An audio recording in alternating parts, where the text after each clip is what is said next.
Mr. Culkins from the Conservatives for 6 minutes, please. Thank you, Chair. I want to thank the witnesses for being here. I've got a couple of questions. Mr. Geist, you've been very outspoken in the last decade or so about a lot of things dealing with the internet and censorship and what's perceived as censorship. Online Streaming Act, I think you've been very, very vocal on this. You didn't really mention that a whole lot right now. Do you have any concerns about where that's at right now? Thanks for the question. It seems to me that those two digital bills, C11 and then C18, much of the criticism was borne out. And I know at least a couple members who were on the Heritage Committee at the time.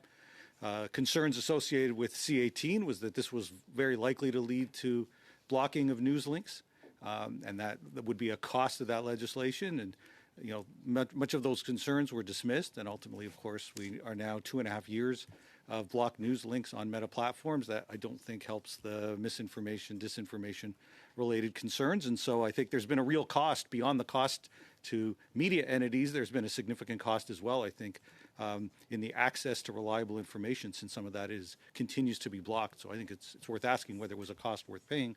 With respect to C11, it has also played out much like we thought. There's been virtually no money that's been provided. The legislation is before the courts. The CRTC has taken a very long time to deal with those issues. And there is the prospect of pressure from the United States to do away with that legislation altogether. In fact, just last week, the U.S. Trade Representative identified it as one of 2 issues that are sources of concern as part of the CUSMA negotiations. And so it seems to me that it's played out much as I think many of the critics anticipated. And in some ways, it's a good illustration of why good faith criticism of the legislation ought to be viewed in a constructive format as opposed to wholly dismissed, as I felt often was the case with those 2 bills. I don't think you're going to get any disagreement from this side of the table on that particular issue. So you said that C18, because it has basically stopped the ability of many platforms are no longer participating in the sharing of actual what I think, Mr. Marcoux, you would actually argue would be bona fide sharing of journalistic information and mainstream media information. I'd just be curious, Mr. Geist, do you think this has had an effect on civic resilience? Mr. Marcoux, do you think this kind of legislation has had an effect on civic resilience? And the same question to Ms. Reusch.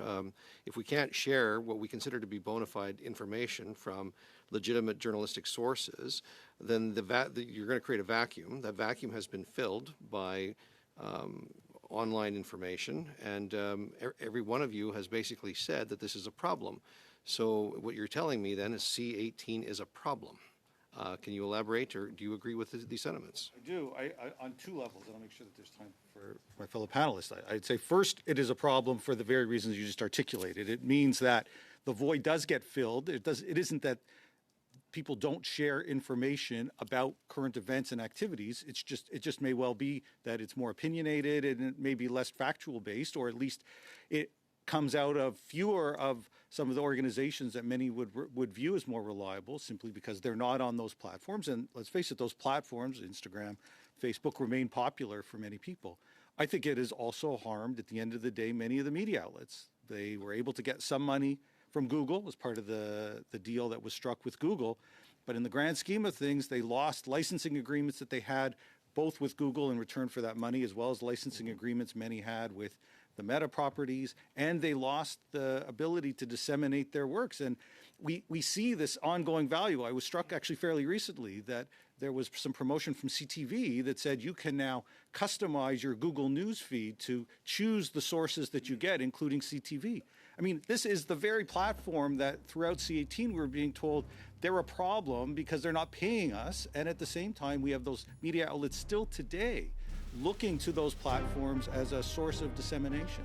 And so I thought it was wrong-headed legislation and that there ought to have been better ways to deal with it. And we continue, I think, to pay the price.